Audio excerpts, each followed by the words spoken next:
এই দোয়াটা শিখে নেন, ইনশাআল্লাহ আপনার জীবনের সমস্ত সংকট কেটে যাবে। আমি নিজেও এই দোয়াটা বেশি বেশি করার চেষ্টা করি। দোয়াটা হচ্ছে, মুসা আলাইহিস সালাম একটা গাছের নিচে হেলান দিয়ে বসলেন, বসে দেখলেন দুজন মেয়ে দাঁড়িয়ে আছে দূরে, পানি নিতে পারছে না। লোকজন পানি নিয়ে যাচ্ছে, ওরা দাঁড়িয়ে আছে বেচারি। মুসা আলাইহিস সালাম গিয়ে বললেন, কি সমস্যা আপনাদের? এটা নিয়ে আপনারা আবার মেয়েদের সাথে কথা বলার চেষ্টা করেন।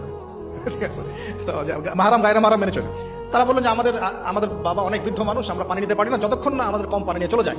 মুসা আলাইহিস সালাম একটু বললাম না, ফিজিক্যালি খুব স্ট্রং ছিলেন, থাকে না বডি বিল্ডার, সামনে গিয়ে কথা বলে সরো পানি দিতে দাও, তখন মানুষ একটু মূল্যায়ন করে না। তো মুসা আলাইহিস সালাম এভাবে পানি নিয়ে দিলেন এবং বাছুরদেরকে পানি পান করালেন, করিয়ে গাছের নিচে এসে বসে আছেন। বসে বসে তিনি দোয়া করছেন, এই যে দোয়াটা তিনি দোয়া করছেন, রব্বি, একটা নেক কাজ করলেন না, মানুষের উপকার করলেন, নেক কাজ করে এসে গাছের নিচে বসে দোয়া করছে, আল্লাহ এখানে তো আমার খাবার পানি বাসস্থান কিছুই নাই, আমি কি করব? রব্বি ইন্নী লিমা আনজালতা ইলাইয়া মিন খায়রিন ফাকির, রব্বি ইন্নী লিমা আনজালতা ইলাইয়া মিন খায়রিন ফাকির।